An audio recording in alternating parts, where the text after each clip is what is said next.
Now, I figured I'd play something really fun and up for you guys today, right? Hey, you had the commercial there. I was just digging on that progression. I like anything that's in a minor key and that has that dominant seventh chord in it. I just freaking love that. Hey guys, how you doing? It's the 19th of March, and it's like our third or fourth live event of the week because that's what we're doing because we're all at home. Woohoo! So we're going to practice the guitar, and today I saw that someone was challenging my idea here of decoding music. This is the deal. It is really easy. What we're going to be talking about today is going to cover so much of what music's about, and if you follow this, you can watch it later, but if you follow this step by step, you will literally know the pieces that unlock so much of music. It's really not that hard once you know these basic bits and pieces, okay? So we're gonna do a Q&A and all that good stuff, but I'm gonna start off by talking about this whole idea of decoding music. Super duper easy. Let's talk about it, okay? And this is totally impromptu. It was about 8 o'clock this morning when I told the guys, I said, this is what I wanna talk about today. So it's unscripted, as most of my stuff is, but it's gonna be in some sort of order, okay? So let's break this down. We can talk about music in regards to some bits and pieces, and you can go ahead and say whatever you wanna say here too in regards to what music is about. Feel free to do this right now, and I'll be looking on the screen as well. But here's the deal. For the most part, we have some rhythm, and we have some sort of melody, harmony, that sort of thing. When we're talking about rhythm, we'll break that down in just a moment here, but when we're talking about melodies, right, we've got melodies, we have harmonies, we have volume, we've got expression. There's many different ways that we can say these definitions and what have you, but for the most part, we're expressing ourselves through a combination of these different things. Harmony, of course, is when we have more than one note being played at a time. So either you're hitting one note, no notes, or several notes, like a chord or an arpeggio, with some sort of rhythms, right? And the world over, music is different, but for the most part, the music that we gravitate to, the popular music, rock, blues, jazz, country, stuff that plays on the radio, popular music, alternative, thrash, hip-hop, etc.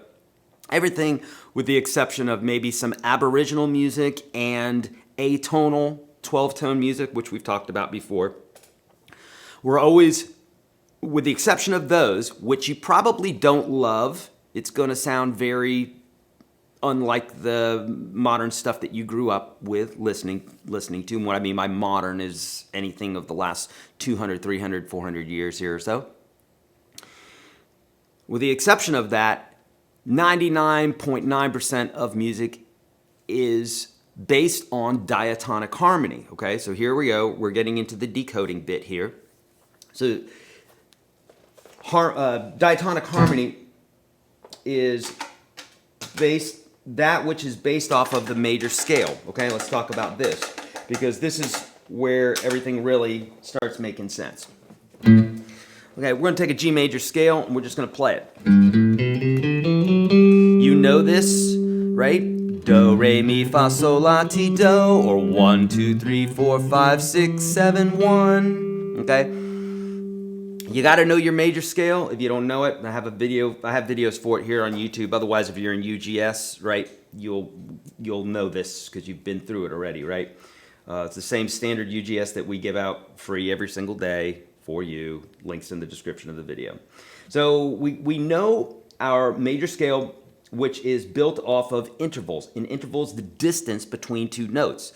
Just like the distance between here and here is about a foot, okay, ish. So boom, boom, this is an interval distance. We have interval distances of time. With music, we have interval distances between notes. So between here and here is a half step. Between here and here is a whole step, okay? And we measure the major scale by whole steps and half steps. And we can play any note. If you want to literally use this tool right now that I'm going to show you, you'll be able to play any major scale, any minor scale, and any jazz mode on any instrument by following this one formula starting right now. So here we go. Starting on one note. In this case, it's a G. Doesn't matter what it is. I don't even have to know the name of that note. But if I follow this pattern, whole step, half step, whole, half, I will have a major scale on any instrument. This is how it works. Here it goes. Here's my first note. I'm going to go up a whole step, half step, whole step, half step. We could do this with absolutely any note. Let's take a B, for example. We don't even have to know the name of that note. Let's just call it a It's a whatever. I don't know what it is. Okay, but there you go. We're going to create a major scale off of that thing. And here we go. Watch this. We're going to say whole, half, whole, half, whole, half, whole, half. Okay, so there you go. Let's do it again. Don't say whole until you move. Okay, this is not whole, that's just a note. The whole is the moving of it. Okay, so here we go. We're moving a whole step up. So hit our first note. Then we say whole, half, whole, half. Say the whole or half when you're moving. Up. Let's do this again. Let's try C. We get it in our ear there. We can use this quick little formula here. I give you that in UGS Standard. You get that for free today. Links below. I tell you this because some folks are like, you're losing me. Well, I'm going to lose some of you, and you're going to have to watch other videos and see other PDFs and what have you, because there's, 400 people watching here. It's going to hard to be keeping up with everybody, right? So here's a C major scale. Follows the same exact pattern. Watch. Whole step, half step, whole step, half step. You can do this on absolutely any instrument. It doesn't matter. Okay? Now, that's our major scale. We can break this down to one little formula here. If you're wondering how I'm doing that, starting on the 6th string, I've got frets 3, 5, 2, 3, 5, 2, 4, 5. And you can use this scale pattern literally for every form, for every scale.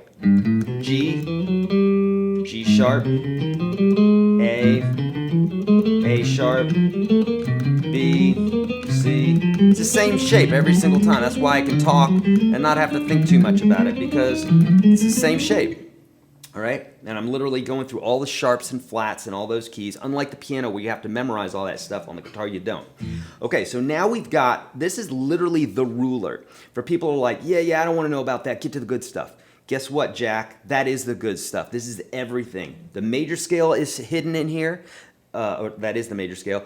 Every single jazz mode is hidden in here. The minor scale is hidden in here. The pentatonic scales are hidden in here. I have a video called the Know One Scale, Know Them All. It talks about that, okay? Because you have all the jazz modes, all the minor scale, or you have the minor scales, etc. It's all hidden in here, okay? But you got to know this. This is the benchmark.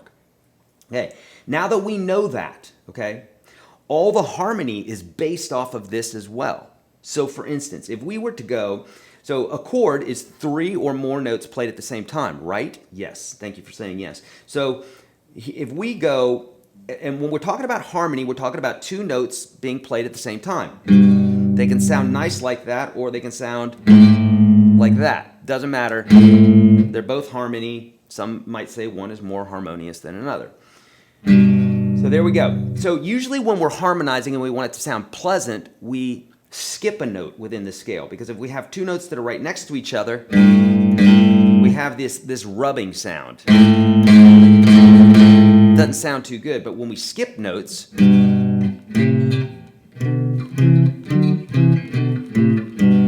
have that sound, right? Right? Those are harmonies. So you skip a note. So if we're on 1, we skip over 2, and we play 3. So we play 1 and 3. If we wanted to go up a note to 2, then we would go 2 and 4.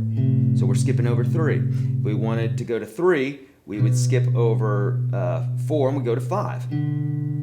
If we wanted to play, so that's 1, 2, 3. If we wanted to play the 4th note, then we'd play 4. We'd skip over 5 and play 6. And so you can see that's how we get that real nice harmony sound. If we continue that process, then we go to the next note in the scale. So we go 1, skip the 2, go to the 3, skip the 4, go to the 5. And we play the 1, 3, 5. We have what's called the triad. A triad is when we have 3 notes. And usually when we're talking about major, minor, diminished. We could also be talking about augmented, but the chords that naturally appear diatonically, naturally appear in the natural code of music, it's major, minor, diminished. Hi little me. How you doing? Trippy. What's that? Trippy. Very trippy. Woo. All right, so there we go. So we have this first chord here. Now if we analyze this, I've got videos for this, so if I lose you here, it's going to take longer than 20 seconds to teach you this. So you're going to have to dig a little bit deeper, hence why I give you UGS standard, so you can get in there and learn this stuff, and you got it, okay?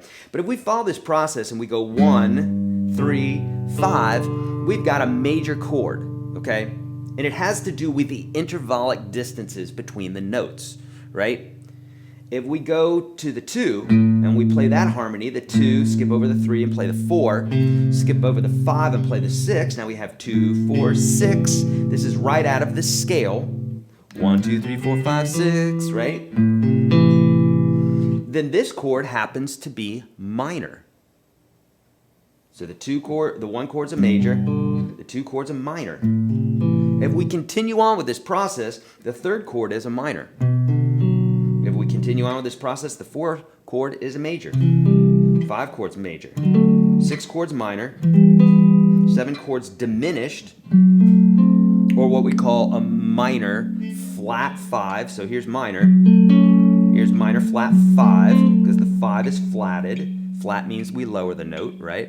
And then back to our 1. Okay? Now, some folks will say, yeah, Eric, but that can't be it. Guess what? freaky music people, that is 99% of it. And if you understand this, everything else unravels for you. It just lays out perfectly for you. But if you don't understand this, you're not going to get it, all the rest. This is simple stuff. Okay, I know some of you aren't getting it right now. That's okay, because it's not because you're dumb or you weren't built for this. It's just that it needs to be explained a few times. It did for me. It does for everybody. Okay.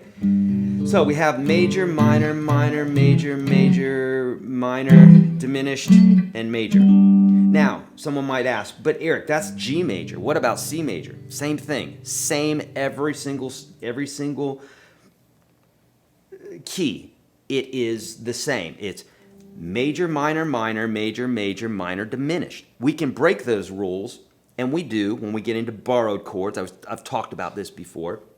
But for the most part, 99% of the time, this is the stuff that we're dealing with, okay, or these types of chords. Okay. Now, also, let's talk about tonal center or key, because a lot of people are confused about this. We have, just like when we have a title of a song or a title of a movie or a title of something or a speech that's being made, there's a central theme. It would be really goofy if someone would get up to present this great speech or a song and the lyrics meandered everywhere. And or the speech, somebody gets up to do a speech and it just meanders everywhere and there's just nothing to hold on to. It'd be crazy. So in the same way, music has a tonal center. It has a central theme, has a central, it has a tempo, usually that sticks to the tempo, has a key, usually sticks to the key in some way. We can gravitate from these things a little bit, but for the most part, our ear will perk up and say, what is that? What are you presenting to me?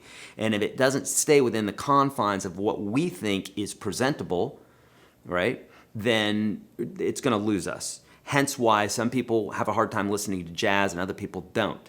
That's why children love really super elementary music. Super bum bum bum bum bum bum bum. It's not too confusing to their ear. It's very simple, right? As opposed to if you threw some atonal music or some jazz or something at them, they're going to be like, "What's going on?" It's like feeding them food that they're not ready for yet, that they're not mature enough to their taste buds haven't developed that taste yet. Okay.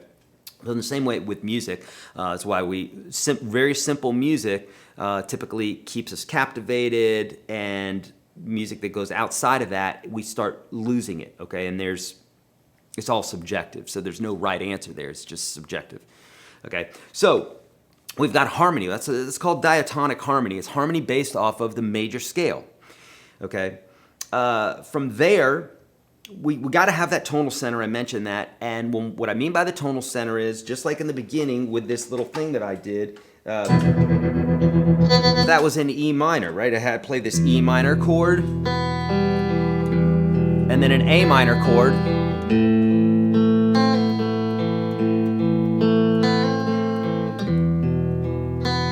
Now here's a deviating chord, a borrowed chord. This chord right there, normally in E minor, or G major, basically the same keys as far as the notes and the chords that they share. Normally that chord would be a B minor, but we borrowed a chord, which just means we for a moment in time, we stole a chord from another key to make it more interesting sounding. And we can do that. We can break those rules sometimes, okay? But since for the most part this song is in E minor, with the exception of this chord, then I can sit here and solo the whole time over E minor, except when that B7 chord comes across, and then I need to compensate for that because it's bending the melody a little bit. We're sticking to a specific theme, but we're bending it a little bit. I use this scenario all the time where I say, if we're talking about guitars, right, and then we're talking about guitars the whole time. If I start talking about sharks in the middle of us talking about guitars, that would be socially awkward because we were talking about guitars. Why is dude talking about sharks now? What a weirdo, right? But if I say, oh, dude, have you seen that new guitar that has that fin that goes out here like this, like a shark fin? It looks wicked cool. And if I said that to you, I said shark fin, but I'm using it in context of what it is we're talking about, you would be okay with that. That wouldn't be socially awkward. We do this all the time. We take examples of things and to relate them to other things. That would be fine. We can do that and I wouldn't lose you, hopefully, right? You would be like, got that. But if I just started talking about sharks, that would be weird because it doesn't associate with what it is that we're talking about. Okay, and in that same way, we can do this musically. We can change times, we can change keys, we can do polyrhythms, we could borrow chords, we could, do all sorts of bits and pieces within a song, and that can make it more interesting. We can also lose people, okay? Get it? Okay, so that's a pretty good overview there for some of you, but so let's talk about it. Oh, if someone's talking about politics, don't, okay? Because we kick people out for a lot less than that. Don't talk about politics. Keep it on the positive, what have you. Sorry, no tolerance for it. You'll be out of here in a jiffy. Okay? All right, good. All right, so let's get to some questions today. There's 443 people watching. That is freaking awesome. And as per usual, friends, if you would, share this right now with somebody. Just take a moment, share it. It would really help me out. I tell you what, if you share, I'll put some Purell on my hands because yesterday someone was freaking out that I was touching my face. Okay, so go ahead, show me that you appreciate my Purell and hit that like button. Okay, and share it with somebody right now. Okay, look, we're in a little moment in time here. It's so interesting. Let's make the most of this time together. This can be a very beautiful time. In fact, it's times like this where things are uncertain, where we grow the most. It's where we find our inner strength. It's where we get to know our loved ones. It's where we get to know our pets more, our instruments more. I did yoga for an hour yesterday. Oh, it was beautiful. I spent more time with my family yesterday. We were playing piano, we were walking in the neighborhood, not getting near anybody, enjoying nature, the whole 9 yards. So do that right now, and let's be this family together where we can love on each other and we can spread good hope and all the rest and learn our freaking guitar. Cool? Awesome. I see those likes going up. Thank you so much. I really, truly appreciate that. Okay, so let's get to some questions here, right? And by the way, if you're wondering what I was doing there as far as how I'm getting my tones and what have you, it's all my Kemper amp. I love it. Love my Kemper. Okay. What is a chord? A chord is 3 or more notes played at the same time.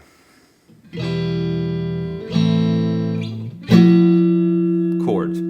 Just not a pretty chord, but it's a chord. That's when 3 or more notes are played at the same time.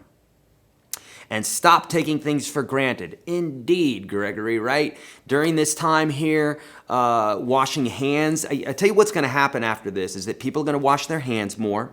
They're going to appreciate going outside more. They're going to appreciate their groceries more. Health. There's so many more things. It's going to bring us back to a place where we appreciate things. I can feel it. Maybe it's just me, but I can feel that we are going to change. And what the other cool thing about all of this right now is this isn't just happening in one country. It's happening over the whole world. So we're all going to be in it together, and people are going to bitch less about politics and less about this, that, and the other thing, and we're going to be more unified. And dear God, don't we need to be more unified and stop being a-holes to each other and just be effing kind to each other? It's not that effing hard. Dear Lord. Extend a hand. Thank you for the lunch fund, John. So appreciate that. All right, Spark amp, gimmick or for real? Spark amp is a modeling amp just like the Kemper. I don't know about just like the Kemper, but no, it's for real. And there's some great things that these modeling amps can do. I own lots of amps, lots of tube amps, and I love them, and I don't turn them on much anymore. Sometimes I'll break out my Black Star amp here when everybody goes home, and I've got like an hour or two at the end of the evening, and I'll just crank it. And I'll just jam out here with my SG or my Les Paul or something like that, and I'll just crank it to where I get that nice feedback and all the rest. But for the most part, I'm using my Kemper amp. But yeah, indeed, they're awesome. Yeah. Oh, yay, thank you, Rich. So there's other people that agree too, right? Let's just love each other. Dear Lord, it's not that hard. Okay, what's the national numbering system? How does it work? Okay, great question. Here's the national number system in a nutshell. It's basically, so they did this back in the classical days too, but the Nashville number system is a specific way of transcribing music, creating notes for music, and it is very specific to Nashville. But essentially, it's based off of the major scale.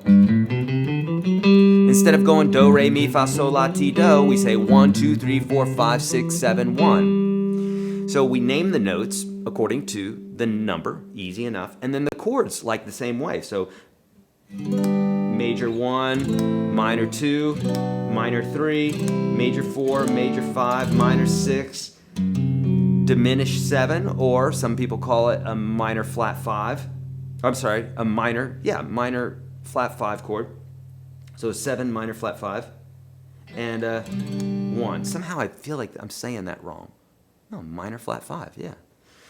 For whatever reason that feels wrong. I don't say that often, I say diminished. But so each chord is based off of the tonic, at the root of the chord. And so if somebody says, hey guys, this progression is a 1, 4, 5, 5. It's a 1455. So in Nashville, you'll walk into a studio and somebody will say that. What's the song? It's in the key of G. It's a 1455. Cool. What's the tempo? 1, 2, 3, 4. Cool. Right off the bat, everybody knows that it'll go something like this. 1, 2, 3, 4. 1, 2, 3, 4.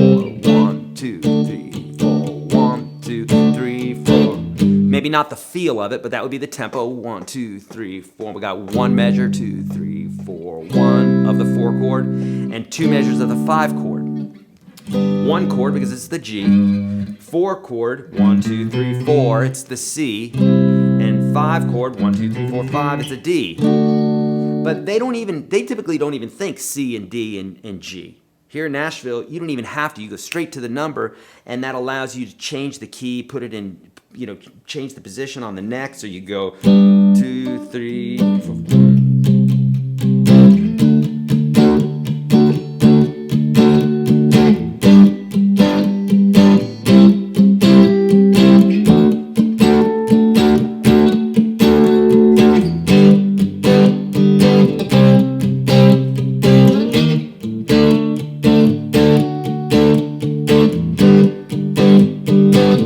Make sense? Okay. All right, good. So, and if you think about the numbers, like it's a little bit of a learning curve, but once you get the idea and you start associating numbers to everything that you do, dude, it unlocks everything for you. It just becomes so absolutely easy. There's a reason that arguably it's some of the best players in the world, definitely guitar players, so many great guitar players here in Nashville. I happen to live in the city where the best guitar players in the world live. It's pretty amazing. It's pretty fun to be surrounded by that kind of quality musician. And these guys and gals are always thinking the number system so many times, okay? Is the first chord in a song, is that the key you sing in? Usually, yes. So, just like a good movie will start off with a scene that will warm you up to what it is that they're going to be talking about in that movie, right? I said, if you're going to watch Halloween, Michael Myers is probably not going to start off with a really happy scene unless they want to really trick you, right? But it'll typically start off with some sort of something ominous, right? That's how a good movie will lean you into what it is that they're going to be talking about for a little bit. And same thing with a good song. So, for instance, this chord progression, I started it off, right? That's the key of the tune right there. That's E minor.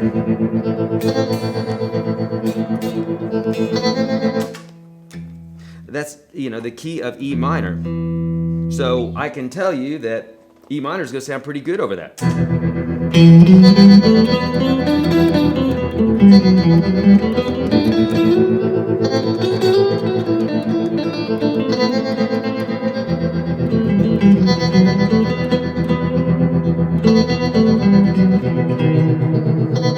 Except for that one note, I'm turning it into a harmonic minor with that one note. That's how some people think. They say, what scales are you using over that? Well, I'm using the Aeolian, and then I'm using the harmonic minor over the B7. We can complicate things like that, or again, we can make music very simple, and we can just say, it's the minor scale.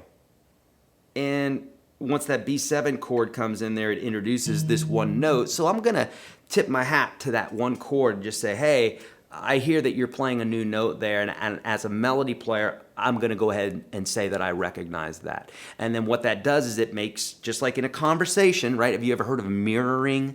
It's when, if you're at a job interview and the guy who's interviewing you crosses his legs and then you cross your legs, or they lean forward and then you lean forward. That's called mirroring, and it's a psychological thing that sometimes people do without thinking about it, and other times you can do it purposefully to build camaraderie between people. And as musicians or conversationalists, when we're talking, that's typically what we do. When the conversation changes, we move with somebody, or if their intensity comes up, then we bring our intensity up with them so that we can match them. Okay, it's called matching and mirroring, and typically as musicians, we want to do that. If the band is jamming out really heavy, ba, ba, ba, ba, ba, ba, ba, ba, ba, ba, ba, ba, we should be, as a soloist, meeting them. We don't want to just hold these notes out, these long singing notes.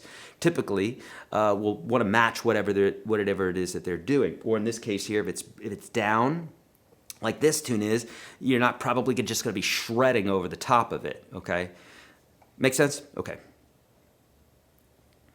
When you were just strumming 1, 4, 5, 5, it looked like you were hitting strings 1 and 2. True, or are you just so fast I can't see you? Was I hitting strings 1 and 2? Yeah, I probably was hitting strings 1 and 2. Yeah. Yeah, I probably was hitting strings 1 and 2,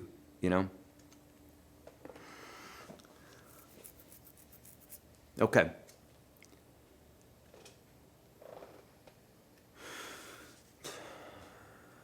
Top tip for those who want to play lead. Learn how to use the pentatonic scale. Learn the pentatonic scale and learn it really well.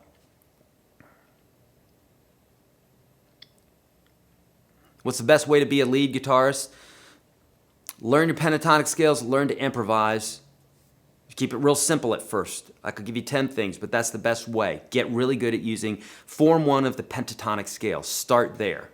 Then go to the next thing. Literally, I feel like my job is to get you over this little hump that happens in the beginning with guitar players. And if I can get them over that hump, they never have to talk to me again. They can just be off to the races and learn their thing. I can help them.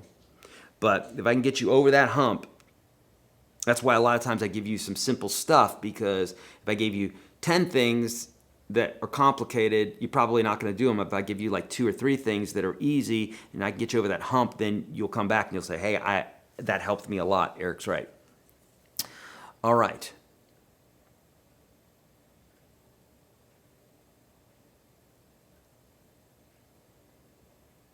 Can you please repeat once again how the major 1, major 2 thing goes for every note of the key? You're going to have to get more specific. I'm not sure what you mean by that. Tremolo, delay, and reverb is what you just heard in that. Indeed. Yep. All right. Oh, thank you so much, friends. We just reached 200 likes. So, yeah. And if you would, share this as well, friends. Be careful. Sometimes the key of the song does not even contain the chord. Jude, there are so many caveats like that in music, but the amount of songs that don't actually contain the key, the actual tonic of the song, are like 1 in 100, okay? So when you say be careful, that's going to make people think, well, then that's not true. But you really have to go with the rules of thumb when you're talking about music. Otherwise, you're going to second guess yourself out of something. Is it true that sometimes the key of the song does not even contain the key of the chord? Yes. How often is it true? Maybe 1 time out of 100, 1 out of every 200. So I'm saying, Jude, don't worry about it. Even though what you're saying is true, it's so minuscule that if you're sitting there thinking that all the time, it's going to mess you up. Don't do that. Could you talk more about modes, please? Okay, so modes are, it comes from the word mood, or modes means mood, Greek. The Greek modes are basically, how can I say it? They are, it is the major scale, but played from a different point of view, if you will. Here's the major scale. also known as the Ionian mode. Okay, if that's G major. If we play G major from 1 to 1, that's the sound we get. Sounds like the Ionian mode, because the Ionian mode is the major scale. If we play it from 2 to 2,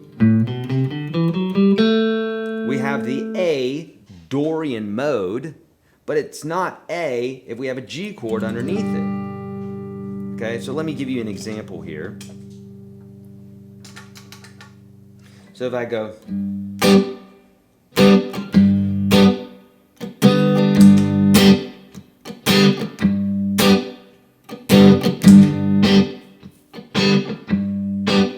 If I go...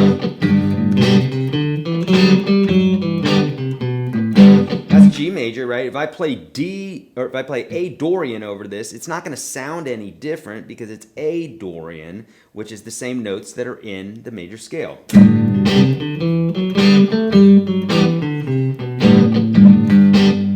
Okay, and I could go up the scale and do the same thing.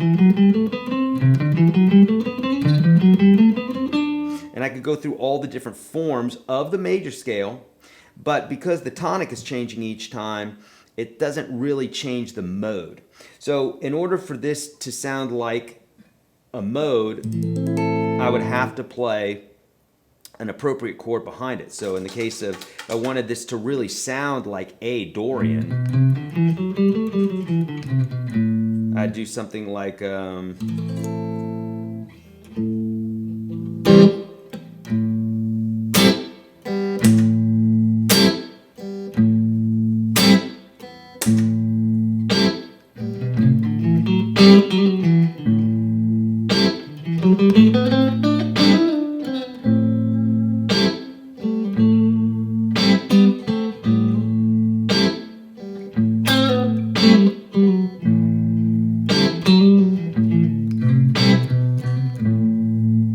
That's just kind of playing some A Dorian over the top of that. So, you know, when people say, would you teach the modes, show me about the modes, my first question is, do you love jazz? Because if you don't love jazz, you probably aren't going to be super obsessed with the modes.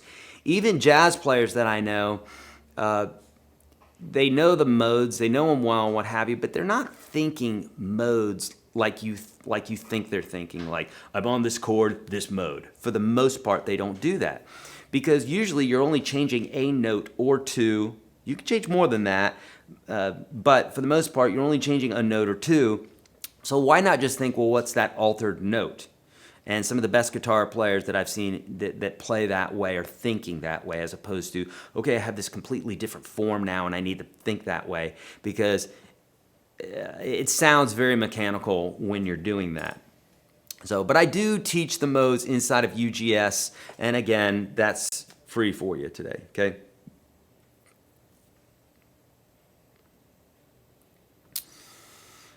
Okay. Huh. All right, sure. Other than a looper pedal, any gear to consider to practice by oneself. Yeah, some digital audio workstation like GarageBand or Reaper or something that you can record yourself is a great tool, and a lot of times those are free, okay?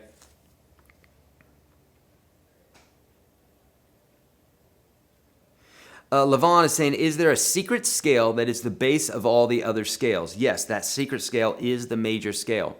I have a video on YouTube that's like No One Scale, Know Them All. And I think that's where I talk about that. I've got lots of scale videos, but that's one of them. But yes, indeed. All the modes, major, minor, the pentatonics, they're all in there. Yeah.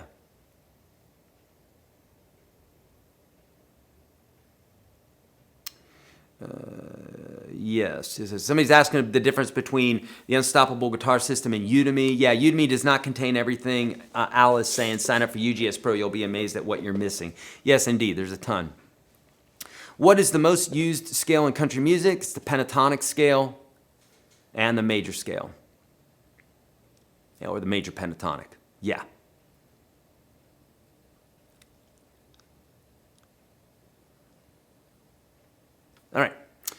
Good. When are you going to do your next giveaway? We just did one. Yeah, Psycho How to Bob. It's for PC. It is Reaper. That's what folks said yesterday. That's what they're using. What do you think is harder to learn on acoustic or electric guitar? Do they require different skills? I would say it's comparative to driving a sports car and driving a sedan, right? Like if you drove a Mercedes and a Porsche. It's like the Porsche would kind of be like the electric guitar, and the sedan would be more, or 4x4 would probably be the acoustic. 4x4 is a little bit harder to press down the strings and stuff like that, but it's made for different things. You know, you can really dig into the strings and be expressive with it. You can be really expressive with an electric guitar, but it's more squirrely. So when you take the corners, you just turn the wheel a little bit, it's going to jerk very quickly, as opposed to, say, like a sedan or a four-wheel drive. It's going to have a little bit more give. So no lesson that's going to teach you that like actually picking up the instrument and doing it would be. You could learn about how to drive a sports car all day in a class, or you could get your hands on the wheel and immediately getting that feedback and what have you. That's what you want to do, okay?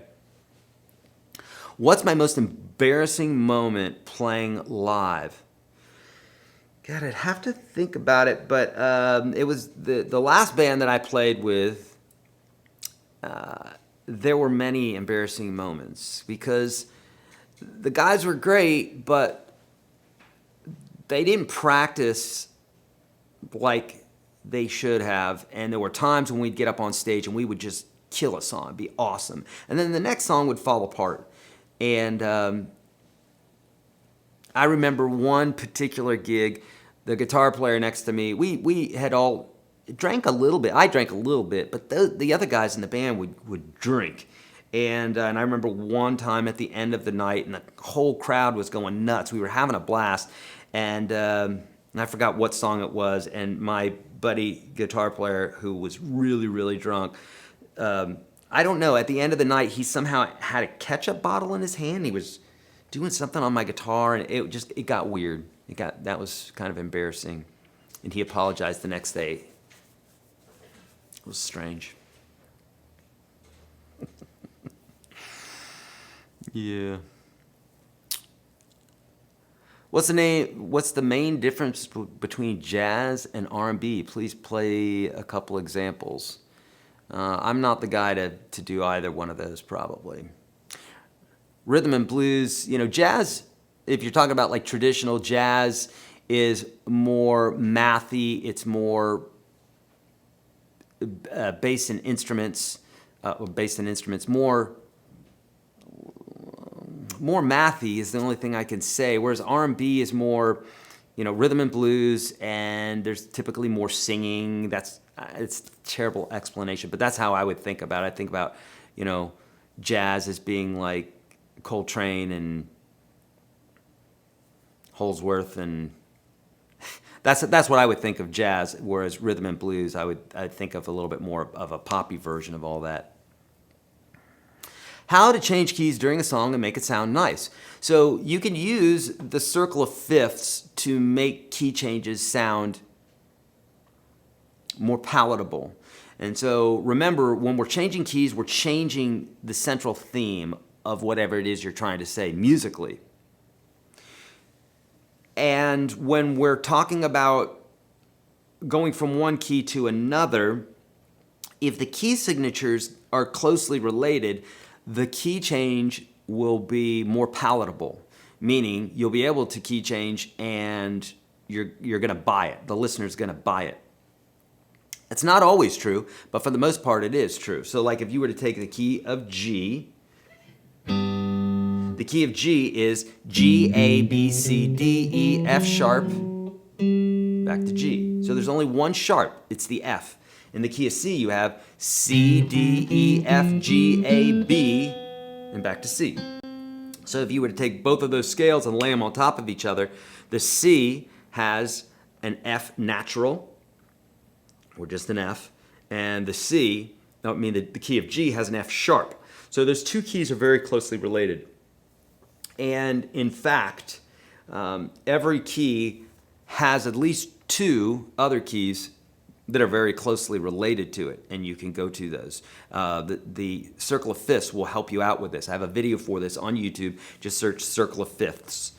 Your Guitar Sage circle of fifths, and you'll find it. Or if you're in UGS, I have a whole program on this about how to change keys and make it sound nice, how to go relative, major, minor, what chords are in every single key,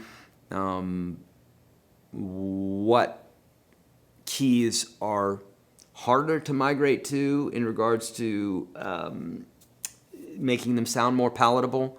So all of that. Circle of fifths is great for understanding that.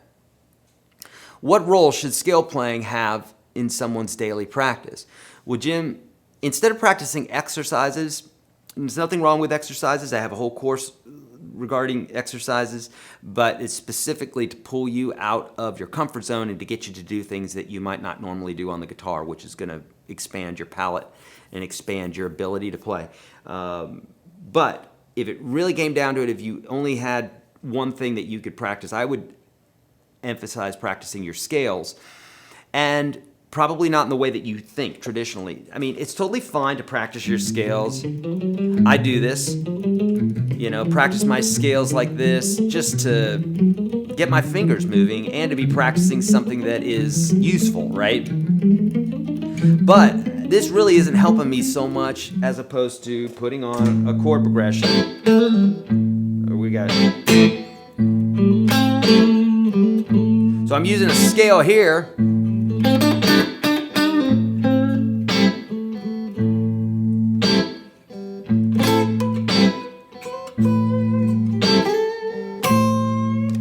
I'm using a scale, but I'm saying something with it.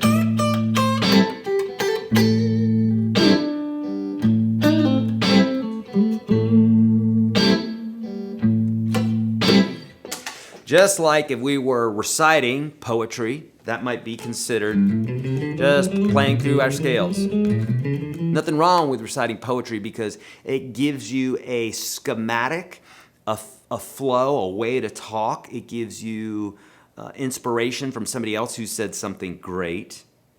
And maybe that would be more like playing somebody else's solo. So if you were practicing the solo for Sultans of Swing or for Stairway to Heaven or something, that would probably be more like reciting poetry because you're trying to sound like that original musician, and when you do that, you're getting all sorts of calisthenic abilities with your hand, your dexterity and all the rest, and you're learning about phrasing. So just like a child who would listen to the parent is going to say what the parent says, you're mimicking them.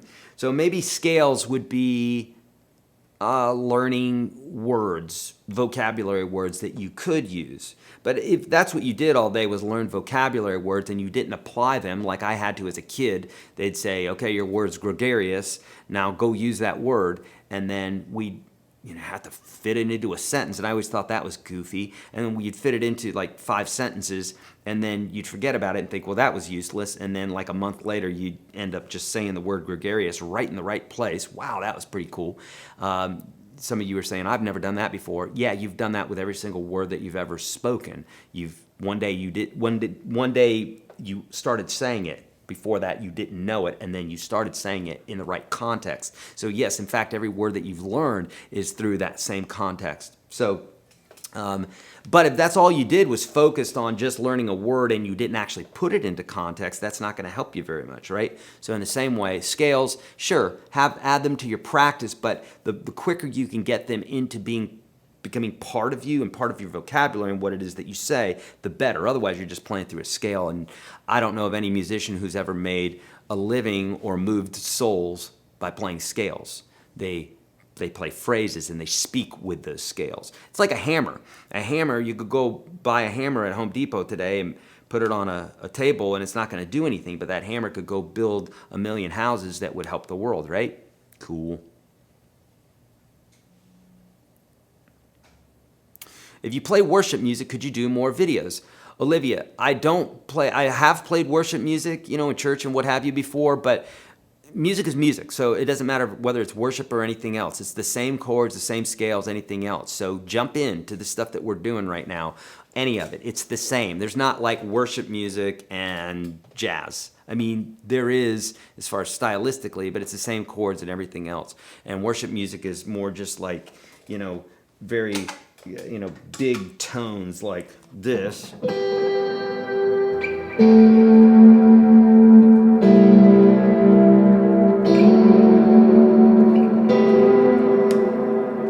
So it's using different tones and stuff like that, and laying back more, right? It's about building crescendos and dropping down and being appropriate with your playing so that you're not stepping on the singing and that sort of thing. Eric, have you ever considered publishing a book of metaphors? They're great. Jason, I'm glad you like them because some people, they get annoyed by them. But I find metaphors being very helpful because you can associate them to something else that you already know, and that's the whole point, is to bring a student from here, something that they know, and to get them to here, and metaphors are usually the way to do it. That's the way I do it. Thank you very much. What color is your favorite on a Strat? Sunburst? This is my favorite. Boop.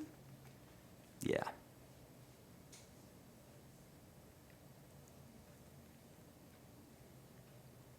Okay, Russ R is saying, playing with the changes. When I focus on the chord tones of each chord in a chord progression, it sounds a bit weird to my ear. I assume I am overdoing it with adding the other chord tones. Thoughts? Russ, beautiful question. Absolutely love it. Yeah, you're tapping into some really cool stuff, Russ. So, you know, here's the deal. It's good. What you're doing is good, okay? Better than not doing it. Being cognizant of what chord is being played as a musician, being cognizant of that is really good because what it means is you can take advantage of that chord. You can exploit that chord in a good way here. We're talking about utilizing, just like you would in a conversation, if you're really wanting to get to know somebody well, right? So you're on a date and they change the subject in the middle of you talking about something. You can be a hardhead and just keep sticking to whatever it is that you're talking about. Or if you're really interested in them, you might go down that road and they change the conversation, you go there with them. Same thing with musically. If you're cognizant of the chord that's being played, then you can manipulate that and work with it. But what happens is, just like if you were talking with somebody and everything they said, they're like, boy, it's a beautiful day out today, isn't it? And you're like, yeah, it's a beautiful day out. You know, if you're like, boy, I'm just looking for like-minded musicians who could really help me. And then you go, yeah, I'm really looking for like-minded musicians that could really help me. Then that would be obviously mirroring them too much and it looks really goofy. Cool? So, Russ, I think what you're running into is that. So if I'm playing, you know, this chord progression that I was doing earlier,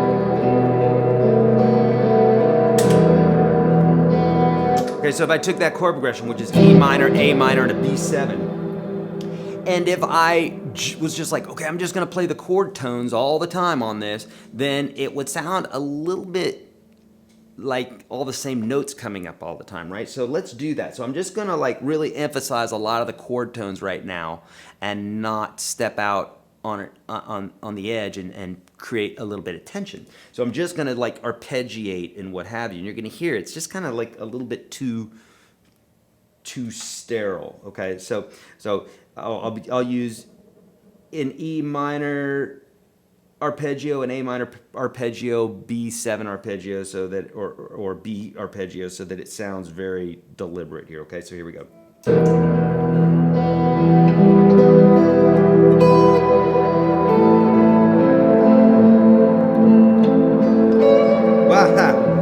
Sorry about that. Do that again. Here we go.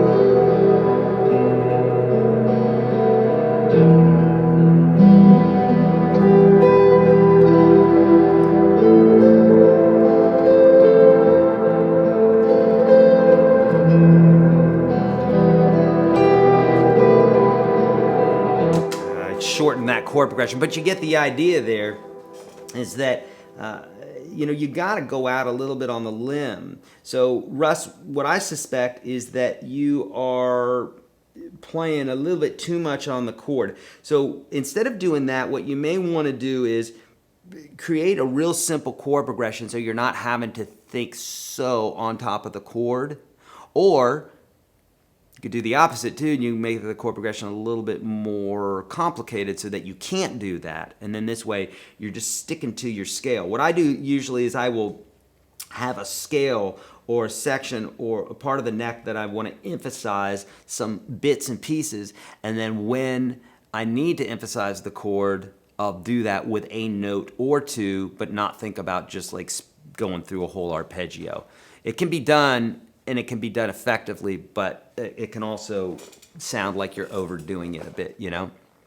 All right, friends, we're up to 268 likes. If you would, go ahead and like this thing and let me know if you want to keep going. So if you're in the chat right now, if you haven't liked this already, obviously if you have, then don't do it again. But if you want me to use my Purell, if you want me to keep going here, usually this is about the time that we stop. So if we can bump it up to about 300 on the likes, then I'll know that you want me to keep going. Otherwise, I'll know that you're got other things to do and all the rest, and then we'll go make some videos.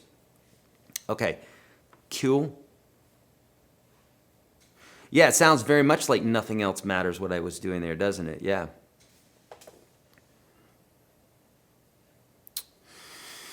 All right.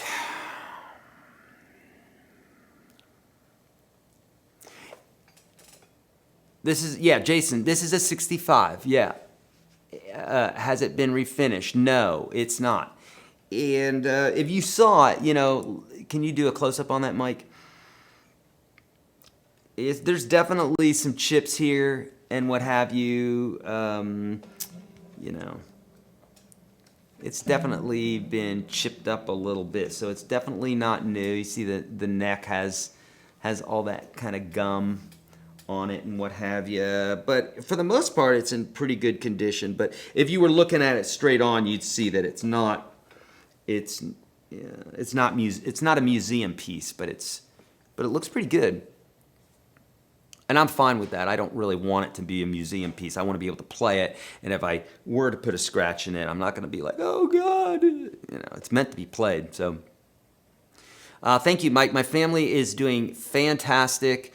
It's just me and my boy and my wife right now. So Joshua, my nephew, has been living with us for a few months now, and he's been working here at the studio. I sent him home about a week ago because I could see what was happening and what was probably going to happen. I didn't want him to be stuck here in Nashville. I wanted him to be with his family. So I told him on Monday, I said, Bud, you better get home because it's only going to get squirrelier here over the next few days with, lockdowns and all that stuff. So all that to say, he's gone home. My mom is down there with my brother, and I've told them to everybody just stay away from each other for just a little while. Just, buy some oats and some rice and what have you, just in case you need to go longer than you think, and that's what I told them. So yeah, family's super good, and we're spending lots of great time together. Thank you so much for asking, Mike.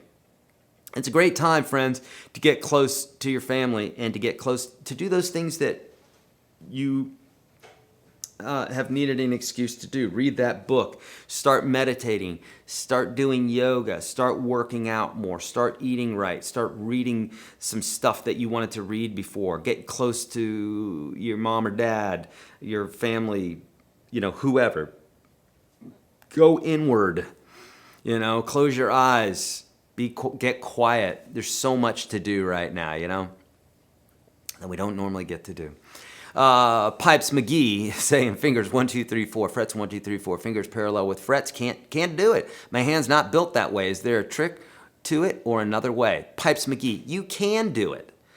Glad you brought this up, Pipes. Let's use you for an example. Look at your hand for a minute. Thumb is very close to your first finger. Is it any mystery that this is a lot easier to do than this right here? I don't know about you, but when people pick things up, I see them pick them up like this, sometimes like this. Rarely do you see people pick things up like that. Because why? Because you'd be a weirdo if you did that. Because for a few millennia now, the thumb has been very close to the first finger, not close to the pinky. So because of that, call it whatever you want.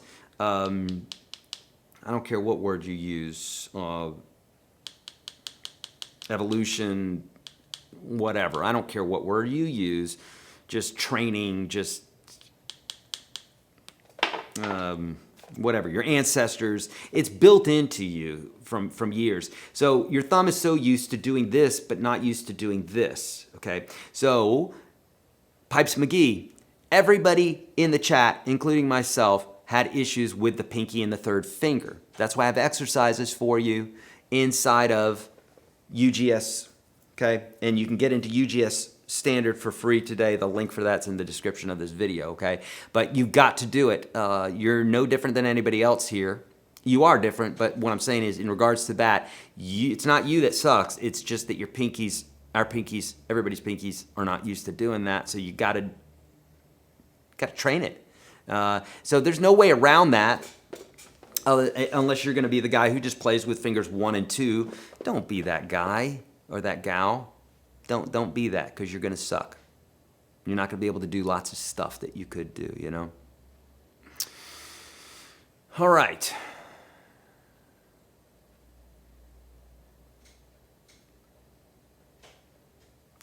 All right. Good stuff here. And, oh, wow, thank you so much. We bumped it up way above 300. Thanks so much for that. And friends, if you haven't either and you can, please go ahead and share this with folks, because there's other folks that would like to be cheered up and would like some things to do and to learn about guitar too. So get it out there and share it, okay?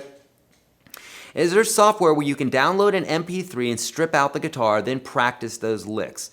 Al, not so much just like a piece of software that you can do that. They're getting better at doing this sort of thing, but not like a consumer product that I know of that you can do that. There are backing tracks in Ultimate Guitar, ultimate-guitar.com.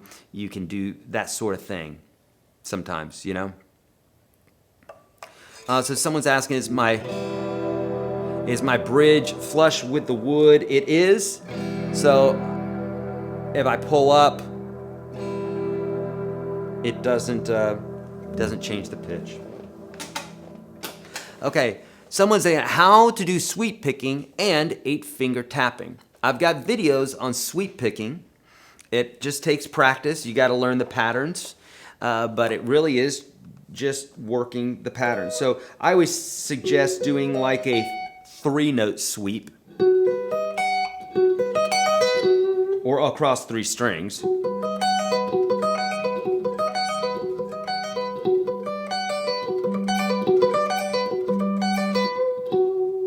You know?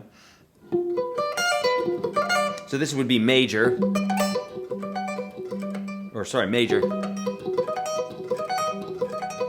minor, diminished,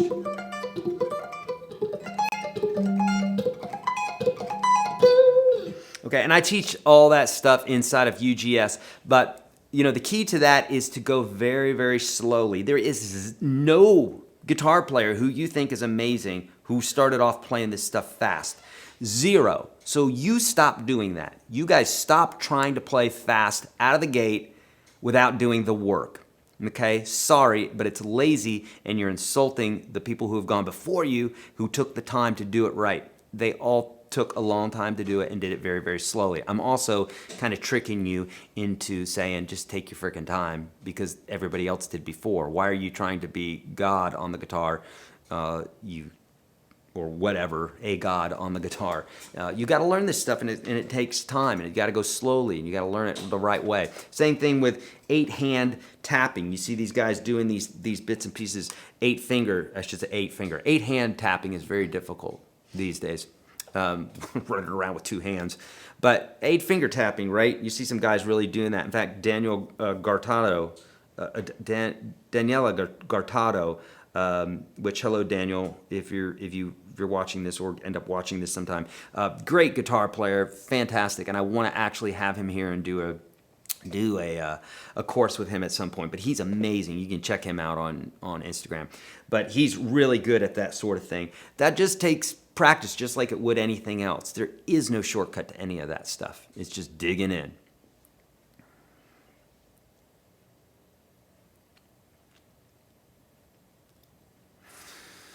Okay. Eric, what's your opinion on the acoustic electric hybrids, the Acoustasonic Strat? I don't have any opinions about it. I just haven't played one yet. I'm a newbie. What is the trick to getting your index finger more parallel to the frets to do bar chords? Michelle, don't even worry about it from the aspect of what you're saying here. Here's the medicine for what ails you. Watch the effing F chord, E-F-F-I-N-G, on YouTube. Just write that down right now, effing, E-F-F-I-N-G. If anybody here has problems with bar chords and you're not in UGS already, which you get standard for free today, if you're not in this already, okay, and you don't want to get 30-something free videos and you're just like, I hate free stuff, then on YouTube, watch my free video on the effing F chord, E-F-F-I-N-G. Sorry, it's free. Type that in, and then you'll find this. And I teach you how to play an F chord, which if you can play the F chord, it will basically open you up to 1, 2, 3, 4, 5, 6, 7 times 12. That'll open you up to like 84, 96 new chords, like a ton of new chords, okay? So if you can physically play the F chord, then watch my other bar chord videos. I've got 2 other ones where I've got a goatee. I got a Fu Manchu, actually. And I show you how you can take that one F chord and you can play all these other chords. But learn the effing F chord first, then watch that other video, because I always say bar chords is 2 things. Number one, you have to first understand what's going on, how we're changing keys and what have you, and why one chord might be major and another might be a dominant 7th and that sort of thing. But then you also need to physically be able to play it. So there's 2 parts to it. It's understanding how it moves up and down the fretboard, and the other is how to actually play the chord. Cool? So do that. That'll get you in the right place. Cool? What do you think about the idea of learning music theory kills creativity? Is it true? Andro, no, I don't think it is true at all. In fact, if you don't understand some basics about music, it takes a lot longer to get where it is that you want to go. It definitely doesn't. I've never found it to kill creativity. What it does is it gives you a skeleton of what has been done for a long time. And so if that bothers you, then definitely don't do that. But what I hear, usually it's newbie musicians who are so worried about theory. It's not the musicians who are great. It's newbies who are really thinking, man, I'm going to spend 5 minutes on the instrument and I'm going to change the world. I'm going to create a chord and a scale that no one's ever played before. And that's a little bit pompous to think about when there are musicians who have spent so much time on the instrument. And they took the time to learn these things, but then here comes this Yahoo who's been playing for 5 minutes and he is going to invent a scale or a chord. Doesn't happen like that. So I would say that there's a modicum of truth to that. Now that you have a parameter of the way you think music might be, it might keep you in the lines there a little bit, but there's nothing to say that you can't go outside of those lines purposefully. And I think that is a great thing to do as a musician, to say, I'm going to do something different today. I'm used to playing these chords in these diatonic chords in this key, so I'm going to play in a different key, or I'm going to borrow some chords today, or I'm going to play with a different strumming rhythm. So sometimes you have to catch yourself doing the same thing over and over again, playing in the same key, playing the same licks, playing the same chords. And so then once you catch yourself, and I see you guys do this all the time, you'll say, hey, I'm doing this all the time. How do I undo this? And I say, number one, you've done the hard part, is you've found out that you're doing the same thing all the time. So how do you fix that? Don't do that same thing all the time, okay? When you wake up in the morning, if every single morning you eat cereal and you're like, I don't want to do that anymore, Eric, how do I do that? Well, throw the cereal away and do something different, but don't do that same thing. Don't keep gravitating to that, you know? So knowing theory, no, I don't believe that does that at all. I think what it does is it gives you some parameters, but it doesn't mean you have to stick to that. It just means like this is way, basically music theory is like saying this is what you're hearing. Here are the definitions for it, etc. What's up, Kevin Smith? Okay, cool. Yeah, exactly. How do you determine the relative minor keys from the major keys and what to do with them? Doug, this is a super duper useful tool. And if you know this, it's going to literally cut in half everything that you learn. If you learn everything as if it's in a major key, you will not have to learn everything from a minor key perspective. And guess what? It doesn't give you any edge advantage. Like I used to learn everything. I used to learn everything from a minor if it was minor and everything major if it was major. And then when I moved to Nashville, my wife was a hit songwriter and was in the studio all the time. She never thought about the minor key, even though she would recognize, yeah, it's in a minor key, but recognize everything is in a major key. And I said, why do you do that? And she said, well, that's the way we do it in Nashville, and that's how all the musicians do it. And so I entertained the idea. I'm like, well, there's people who are much better than me, so why don't I check that out, you know? And so what I found was that yes, in fact, it makes it a lot easier, because if you learn the scale 1, 2, 3, 4, 5, 6, 7, 1, and you learn the chords major, minor, minor, major, major, minor, diminished, major, back to major, then you've also learned the minor version of that, which is just starting from the 6, right? 1, 2, 3, 4, 5, 6. So if we just start from the 6, then we can play all the chords in the minor key, the minor version of this. So minor 6, diminished 7, major 1, minor 2, minor 3, major 4, major 5, and back to our minor 6 again. Okay? And this is how it works. Any major key, any, all 12 keys, every single one of them, every single instrument, every single genre, since the beginning of time to the end of time, amen, every major key has a related minor key. And conversely, every minor key in every genre, on every instrument, since the beginning of time to the end of time, amen, has a related major key. And what that means is the major and the minor equivalent of each other share the exact same set of notes, share the exact same set of chords, but it's like two people talking about a similar subject, but they're coming from two different standpoints. I use politics a lot of times to compare this to, because you will find people sometimes, every now and then on the internet, that don't agree with each other. And so this person's talking about something and this person's talking about something, and they're using the same words, they're using the same people who they're talking about and everything else, but it's the way they're saying it. And they're both right, of course. So it just depends on how you use those words or how you use those notes and chords to determine what the tonal center is. So this chord here, E minor, is in the key of G major. So is A minor. But if I play this chord progression of E minor and A minor, especially when I throw in that B7, it really wants to point back to E minor. So even though we're using chords that could be used in G major, we didn't even play a G major there. So it probably is not in the key of G major, it's probably in the key of E minor. Let me give you an example. So here's G major, 1, 2, 3, 4, 5, 6, 7, 1. So the 6 is the related minor. So in any major key, if you go down 3 half steps, 1, 2, 3, there's our related minor, E minor.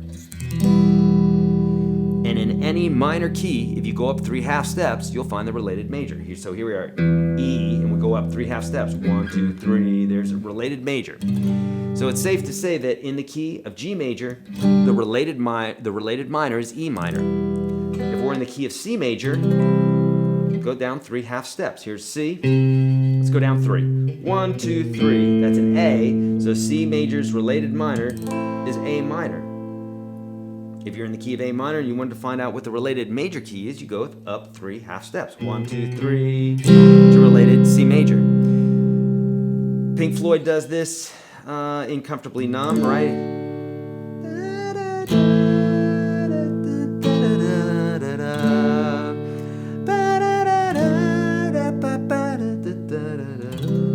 Right, so they're in the key of D major. And the first solo is in D major. But then the second solo is in B minor, the related minor. So here's D major, and then they go 3 half steps down, 1, 2, 3, to the related minor.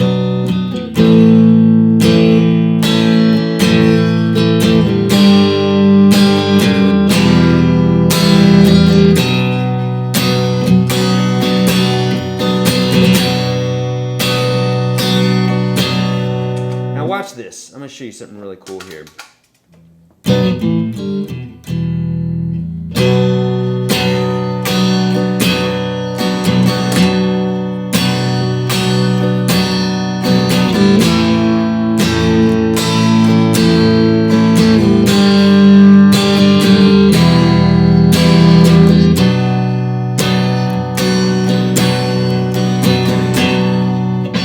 Now watch this. This is very obviously in a minor key. You can hear how it kind of sounds sobering, right? It's in B minor. So we know we could play B minor, pentatonic, or B minor scale over the top of it. Actually, yes, that's correct.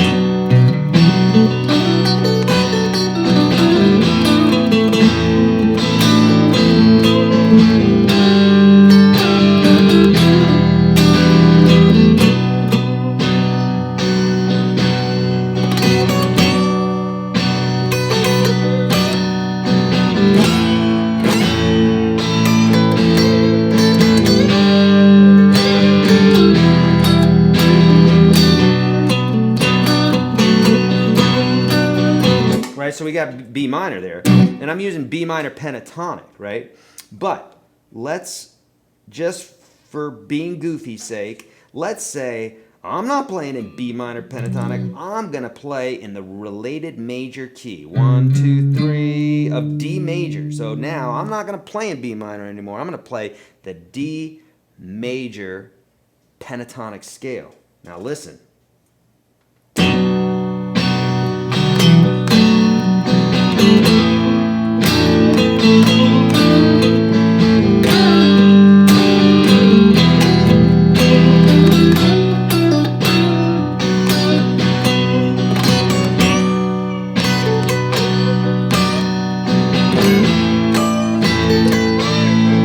You're probably saying to yourself, well, that sounds the exact same, Eric.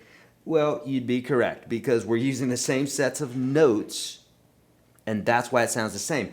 But what I did, even though I played D major pentatonic and B minor pentatonic are the same sets of notes. And this is true for any major key, any minor key. There's always a related major, there's always a related minor, and they always share the same sets of notes. They always share the same sets of chords.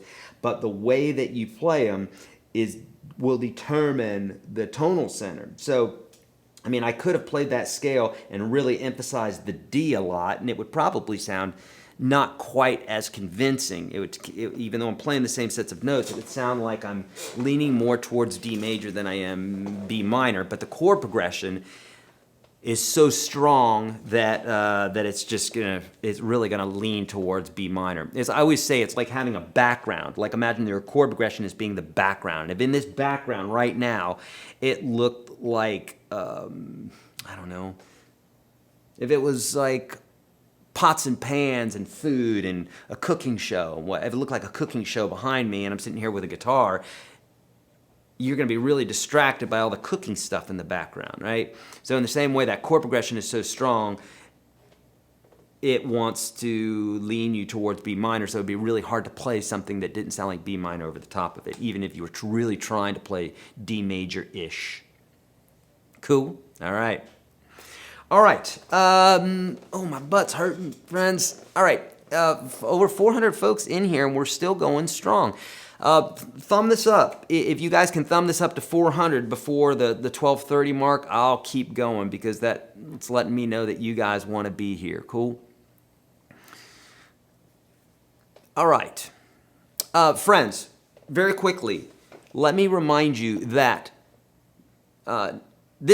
we did this big broadcast on Saturday. It was very revealing. One of the most revealing broadcasts that I've ever done. I think I showed maybe 4, 5, 6 things to show you how to play up further on the neck. A lot of folks, they get confused and they want to know how to play further up the neck.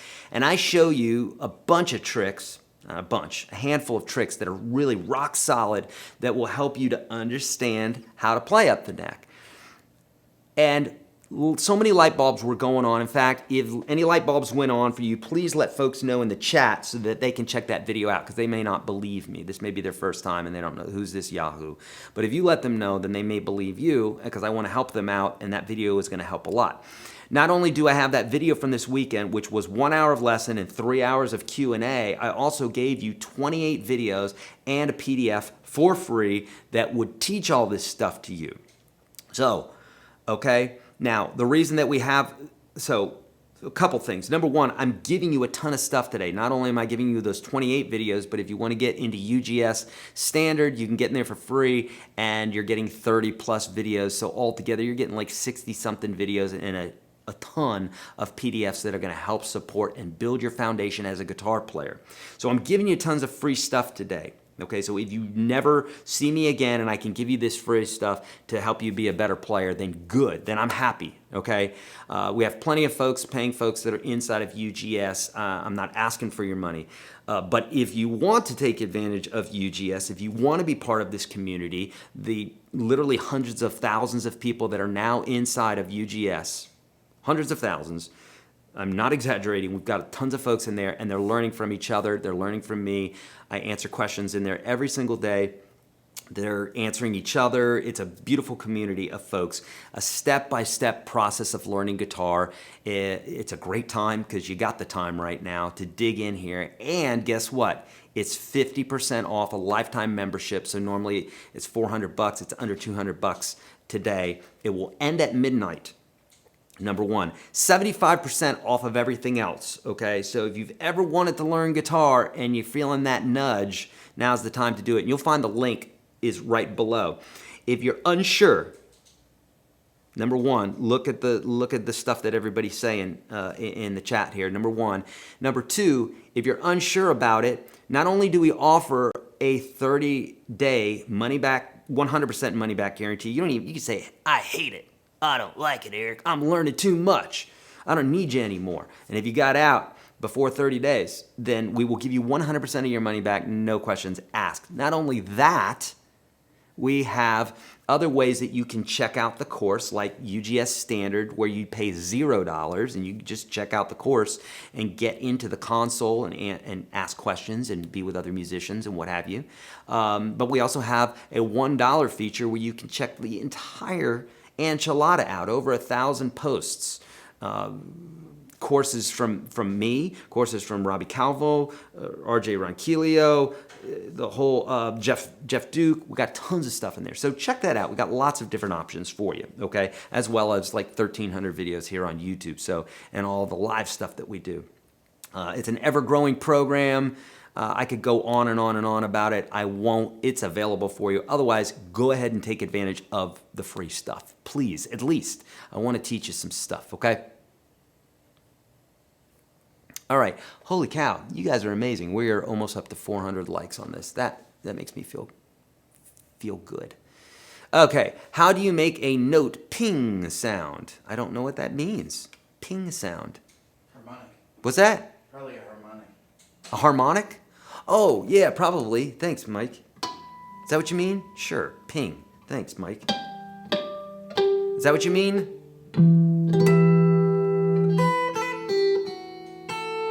This is called a harmonic.